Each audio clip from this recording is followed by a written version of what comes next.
Bonjour et bienvenue dans Les Affirmés se révèlent, le podcast qui révèle votre affirmation.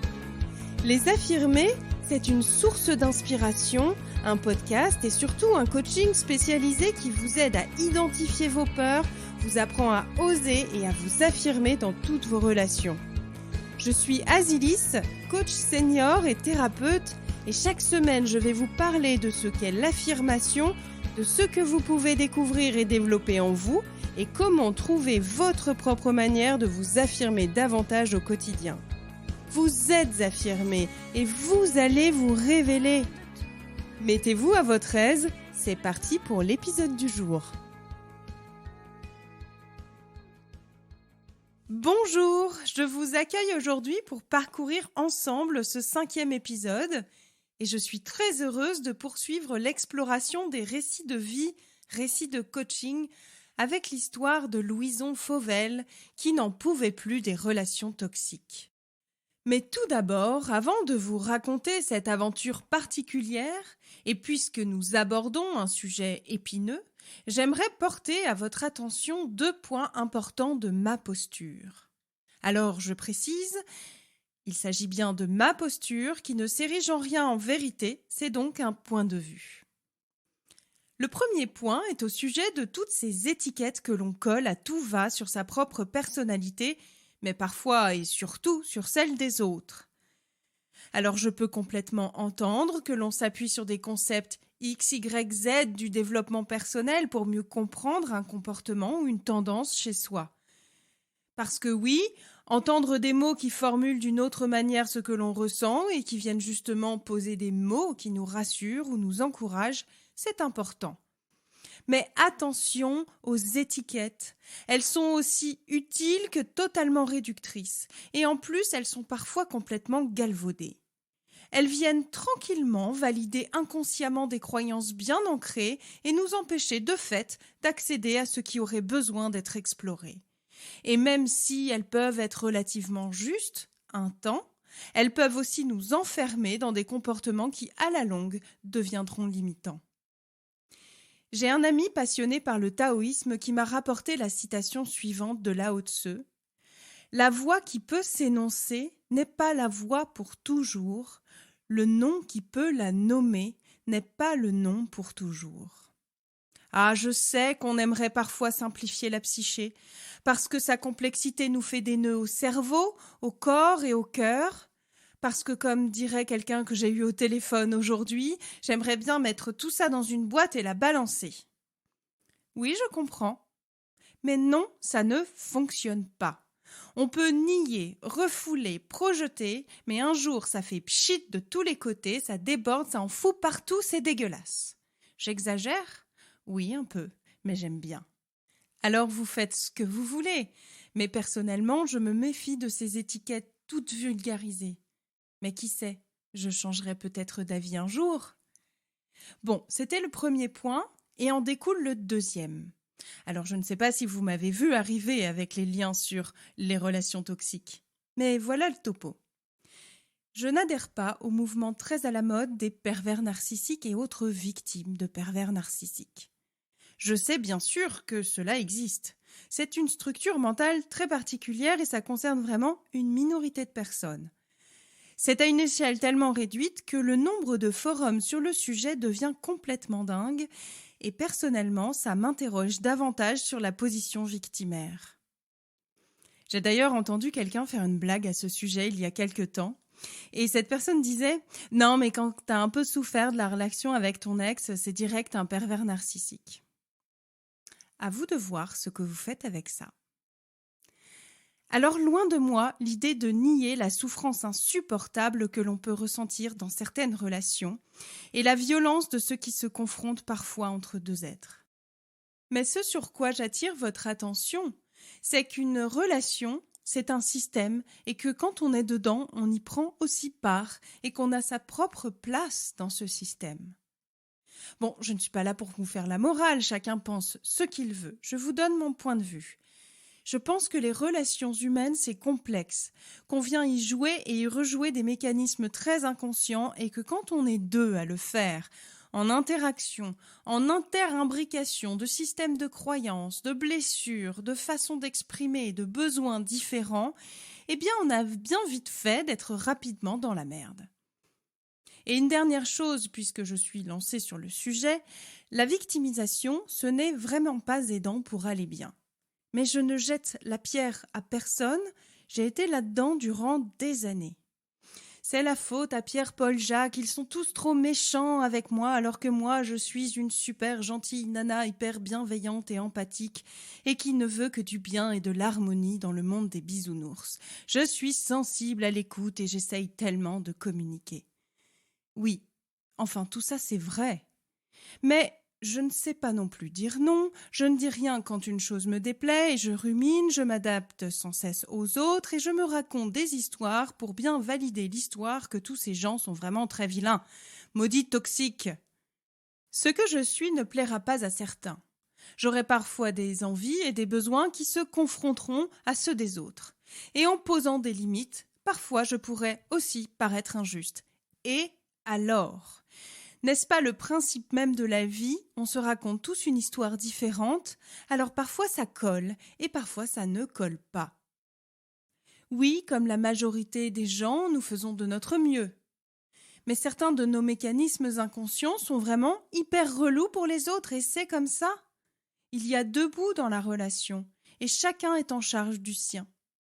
Chez tout le monde, il existe une part de déni de soi, de frustration, de manque et une part de projection sur l'autre. On peut tous souffrir du comportement de quelqu'un d'autre, ça ne nous rend pas irresponsables de notre part de la relation. Si dans telle ou telle situation on devrait dire non ou poser une limite et qu'on ne le fait pas, alors il y a quelque chose à explorer, mais ça se situe bien de notre côté. Alors surtout pas de culpabilisation de ma part dans ce propos, mais peut-être une forme de responsabilisation. Personne ne va venir te sauver et tu n'as qu'une seule vie. Alors que vas-tu en faire? Que vas-tu faire de tout ça? Ce que fait l'autre lui appartient à toi de prendre les mesures appropriées. Mais oui, pardon d'être si ferme. Je ne le sais que trop bien, parfois on n'y arrive pas pour plein de raisons. Longtemps je n'y suis pas arrivée. Mais heureusement, ça s'apprend. Et je vous assure que d'entendre cette fermeté de la part de femmes affirmées m'a aidée. Alors oui, ça m'a renvoyé à mon incapacité à bouger sur le moment, à mes peurs viscérales, à mon état paralysé face à l'autre. Mais au fond, l'entendre m'a inspirée. Oui, c'était bien vers cela que je souhaitais aller, la responsabilisation et l'affirmation. Et pour conclure ce petit laïus, finalement, on peut tous avoir de la perversion et du narcissisme. Ça ne fait pas de nous des pervers narcissiques. Et on peut tous souffrir, ça ne fait pas non plus toujours de nous des victimes. Bon allez, je voulais faire court, mais il faut croire que ce sujet me parle. Revenons à ce fameux récit de la relation toxique quand même, parce que Louison Fauvel n'est pas venue consulter une coach pour rien. Louison Fauvel apparaît devant moi un matin. Elle est géante. Une grande trentenaire, superbe, en jean et rangers noirs, pins en bandoulière, tatouage apparent, cheveux courts, effet waouh garanti. Elle est magnifique, on dirait une montagne. C'est dire qu'elle en impose avec ce look. Mais je vois dans ce regard un peu fuyant, un peu timide, que cette première rencontre ne la met pas très à l'aise.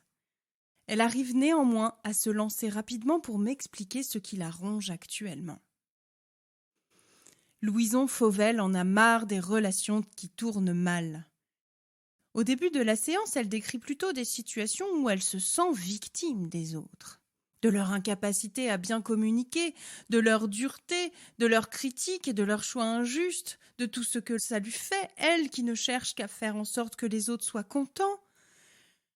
Louison dit « Je pleure autant que je pète les plombs et dans les deux cas je me sens moche et nulle, je culpabilise à mort. Après je rampe comme une pauvre âme, je supplie et je reviens pour recommencer cette même boucle. » Louison a un peu pleuré durant cette séance, mais j'ai bien senti aussi qu'elle avait retenu les chevaux. Et quand elle évoquait à demi-mot ces crises de larmes, j'imaginais que dans ces moments-là, elle ressemblait davantage au torrent qu'à la montagne. Oh, ma chère Louison, ce jour j'ai senti le grand désespoir dans lequel toutes ces difficultés pouvaient te plonger. Petit à petit, Louison Fauvel a décrit toutes ces situations émotionnelles difficiles. Son ancien patron, les conflits, le burn-out, ou ne serait-ce pas une dépression? Ce meilleur ami, très proche, trop proche peut-être, avec qui s'enchaînent les engueulades, les bouderies, les réconciliations. Et puis il y a ces relations amoureuses. C'est toujours un peu pareil, je me fais des films, je psychote, et ça finit en eau de boudin, comme si tout était ma faute, parce que je suis trop nulle, trop empathique, trop je ne sais quoi. Je suis perdue. En explorant toutes les situations problématiques, les séquences de comportements et les émotions liées, on pouvait alors distinguer deux versants aux relations dites toxiques de Louison Fauvel. Le premier est en rapport avec ses partenaires. On dirait qu'elle admire, qu'elle surinvestit, qu'elle acquiesce, qu'elle s'adapte. Elle répond toujours à leurs désirs comme si leurs valeurs, leurs besoins et leurs attentes devenaient plus importantes que les siennes, comme si naturellement ils avaient raison. Finalement, cette attente de rencontre, cet aspect miraculeux de ces deux êtres singuliers qui se rapprochent, devient très rapidement une souffrance. En est-il vraiment autrement? Rien n'est moins sûr. Oui, mais cette relation qui devait nourrir, exalter quelque chose d'elle-même, la sauver peut-être, cette relation devient un enfer pour elle. La petite voix intérieure de Louison s'en mêle. Ma cocotte, t'as pas énormément d'amour en réserve, alors prends tout, même les miettes on s'en fout, prends tout, on sait jamais. Elle se mêle toujours de tout, celle-là, sacrée petite voix. Louison est littéralement envahie par l'autre. Elle passe des heures à étudier chaque mot, chaque intonation, chaque silence. Oh, il a dit ce mot-là. Et là, il a mis 3 points de suspension ici. Tu crois que ça veut dire que... Avec tout le flot d'interprétations et de suppositions, toutes ces croyances personnelles qui s'y mêlent, et elle s'embourbe. Il n'a plus rien du miracle, ce charmant partenaire, il devient trop ceci, pas assez cela, incompréhensible, terrifiant. Elle pleure beaucoup. Elle ne se sent pas suffisamment aimée. Louison décrit aussi ses relations amicales. Et là, c'est un tout autre scénario qui se joue. Elle semble être très percutée par les critiques des autres ou les désaccords tout simplement. Et je dis percutée parce qu'elle décrit des réactions très vives, voire violentes. Ça vient toucher en elle quelque chose de fulgurant qui la déborde totalement. Ah voilà, c'est ce dont elle parlait quand elle disait qu'elle pétait les plombs. Elle passe ensuite un temps fou à ruminer, enfin clairement elle fait la gueule, et elle ne sait plus comment récupérer la situation. Elle navigue entre rancune et culpabilité. Comment vous dire que niveau estime de soi, elle n'est pas à la fête. Chez Louison Fauvel apparaît facilement cette émotivité à fleur de peau. Mais je perçois aussi une vraie force. Je dirais même une puissance créatrice. Un endroit en elle qui peut être vraiment dans l'action, dans le mouvement. Finalement, je crois qu'elle peut déplacer des montagnes. En démêlant peu à peu les fils de ses pelotes relationnelles, Louison va aborder ses émotions. Que viennent-elles lui dire? Et si elles étaient des invitations au changement, que lui demanderait-elle d'apprendre? Un jour, en séance, on reparle de cet ami, meilleur ami très proche. Ils ont souvent de grands débats, et il semble prendre un malin plaisir à la provoquer. Pourquoi s'en priverait-il? Ça fonctionne. Mais ça part en cacahuète. Elle est piquée au vif, lui crie dessus et le vire de chez elle. Il ne s'appelle plus. Il lui manque. Elle a envie de le rappeler. C'est terrible de se manquer comme ces deux-là se manquent. Ce n'est pas la première fois que ça arrive. Ils sont comme deux chats qui se tournent autour et se mettent des coups de patte. Et quand Louison séquence concrètement ce qui s'est passé, quand il lui a dit les mots qui ont tout déclenché, elle a eu cette réponse. Introduite par ce début de phrase que tout thérapeute doit entendre, « C'est con, mais… » Mais si t'es pas d'accord avec moi, tu ne m'aimes pas. Immédiatement, elle s'est pris la tête dans les mains, comme sidérée par ce qu'elle venait de dire, et a ajouté « Mais je suis une enfant, en fait !» J'ai alors repensé à cette phrase d'Anaïs Nin. Si une personne persiste à ne voir que des géants, c'est qu'elle regarde le monde avec des yeux d'enfant. On peut interpréter différemment cette citation, mais elle illustre bien le manque d'estime et de maturité affective. Se sous-estimer, survaloriser l'autre et glisser dans la dépendance affective qui nous amène tranquillement mais sûrement vers un beau triangle dramatique. Mais connaissez-vous ce fameux triangle dramatique ? Nous accueillons alors dans le rôle principal la victime, avec tous ses flonflons et ses sanglots longs qui n'y pourront rien changer. Puis, en rôle non moins secondaire, le sauveur, parce que oui, c'est bien lui qui est espéré et attendu comme le Messie par cette charmante victime. Et ce sauveur qui ne demande qu'à sauver, ils sont faits pour s'entendre, ces deux-là. Mais vous avez oublié le bourreau ? Non, mesdames, le bourreau est le rôle si vilain, si sournois, si pervers que chacun des deux prendra quand l'enfer du drame arrivera. Donc, dans ses relations amoureuses, Louison Fauvel était cette victime admirative du sauveur tant attendu qu'elle projette dans chaque rencontre, et qui devenait, malgré lui, ce bourreau terrifiant et insatisfaisant, à force de ne pas comprendre, de ne pas entendre et de ne pas remplir ce cœur désespérément et abominablement avide d'amour. Et dans ces relations amicales, dans cette relation amicale, Louison passait avec violence dans ce rôle de bourreau rejetant dès lors que cet ami, enfin, je veux dire ce sauveur, ne répondait plus à l'exigence de la validation entière, totale, totalitaire. Il a été fondamental pour Louison de comprendre tous les mécanismes de ce triangle dramatique. Merci, Dr Karpman, d'avoir apporté cette modélisation en analyse transactionnelle. Vous avez sauvé Louison Fauvel. J'ai bien conscience de théâtraliser toute cette affaire. L'idée, c'est de vous montrer que vous avez du pouvoir à chaque instant de votre vie. Ce qui se passe en vous et qui vous empêche d'oser dire, d'oser agir, c'est bien à vous d'en prendre conscience. Et parfois dans la vie, certaines personnes vont nous faire réagir très fort, nous pousser dans nos retranchements.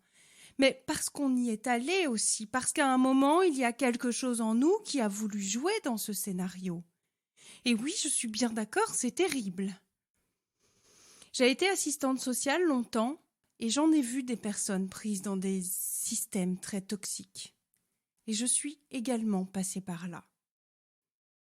Alors quand vous pensez dans votre fort intérieur que la façon dont on vous parle ne vous convient pas et que les interactions avec une personne vous font souffrir de manière récurrente, faites-vous aider pour faire autrement. Quelle qu'en soit la finalité, ce sera toujours mieux que votre souffrance actuelle. J'ai conscience qu'un tel chemin peut prendre du temps et que, presque comme un chemin de croix, il ne peut être exorcisé d'un simple « prends-toi en main, merde ». Néanmoins, lorsqu'on sort peu à peu de ces cercles infernaux, lorsqu'on renforce son estime, qu'on apprend à communiquer clairement et qu'on s'affirme, on peut même réussir à ressentir une forme d'acceptation de ce chemin. Je lisais un texte de François Lemay, un coach québécois, qui parlait de cette acceptation et jusqu'à éprouver de la gratitude envers les personnes qui nous confrontent.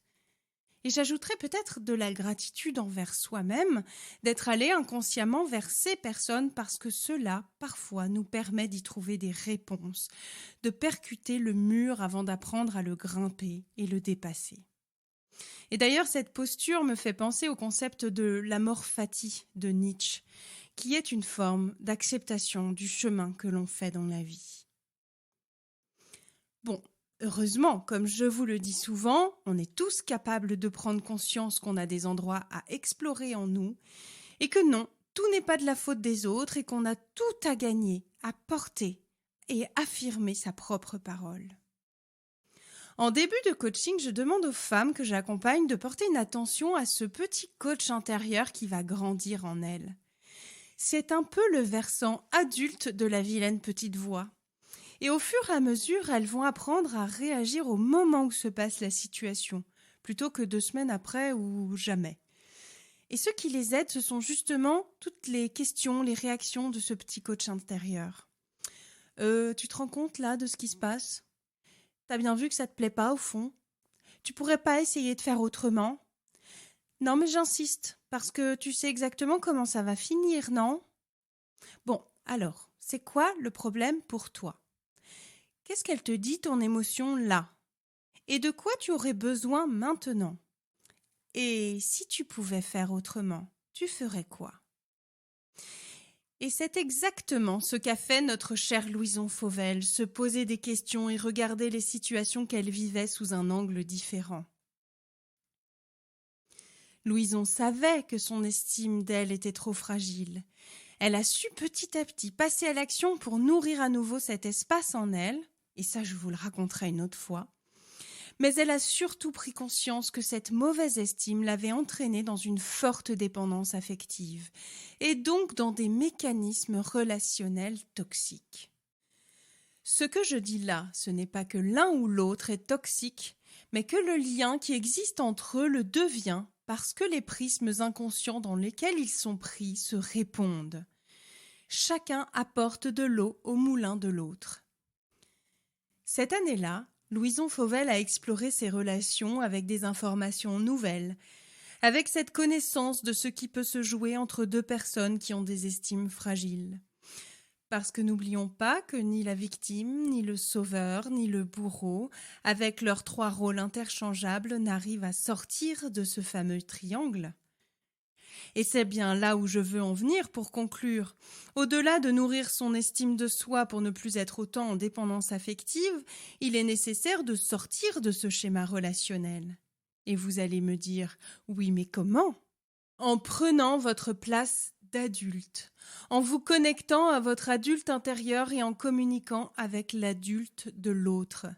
Et ça, on apprend à le faire en solidifiant son estime, en nourrissant sa personnalité et surtout en apprenant à communiquer sainement et non avec des stratégies de fuite, de manipulation ou d'agression.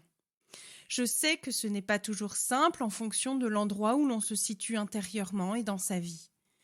Clairement, si on parle de relations conjugales ou amicales, il y a des relations qui sont foutues. Oui, il faut parler vrai. Il y a des relations qu'il faut fuir. Ça ne veut pas dire que la personne est ceci ou cela.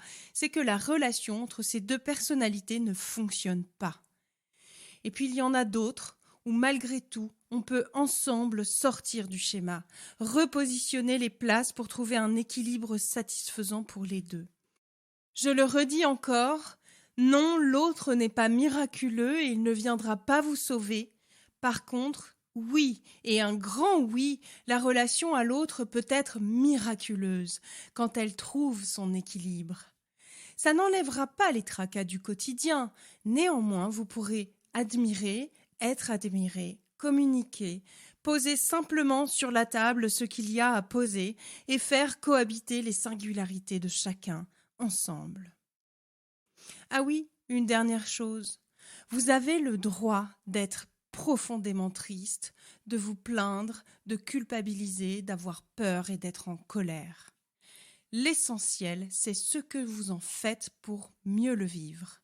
Il s'agit donc, comme souvent dans mon propos, de nourrir son estime pour apprendre à poser et porter sa parole à l'extérieur authentiquement et sereinement. La dernière fois que j'ai vu Louison Fauvel, elle allait bien. Et elle était toujours aussi joyeuse et charismatique. Parce que oui, Louison Fauvel a de la joie de vivre et c'est ce qui la met en mouvement et la rend si créatrice. Elle dessine, elle peint, elle marche des heures et elle photographie. Elle sait qu'elle a des points de vigilance à avoir, elle les a identifiés et elle construit son chemin. Elle aura assez de toute sa puissance pour déplacer ces montagnes, j'en suis certaine.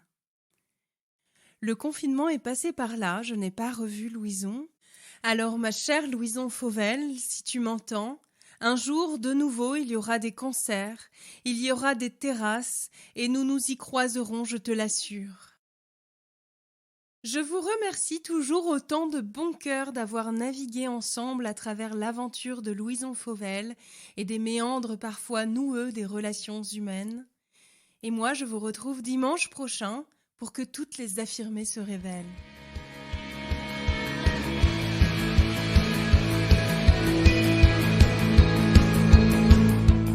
Merci d'avoir suivi cet épisode du podcast Les affirmés se révèlent. Je vous invite à partager avec nous vos expériences en commentaire. Vous pouvez aussi poser vos questions. Je me ferai un plaisir de répondre à chacune de vous. Vous pouvez également le partager autour de vous et suivre les publications et actualités des affirmés sur Instagram et YouTube. Je vous retrouve très bientôt dans le prochain épisode. C'était Azilis. Vous êtes affirmés et vous allez vous révéler.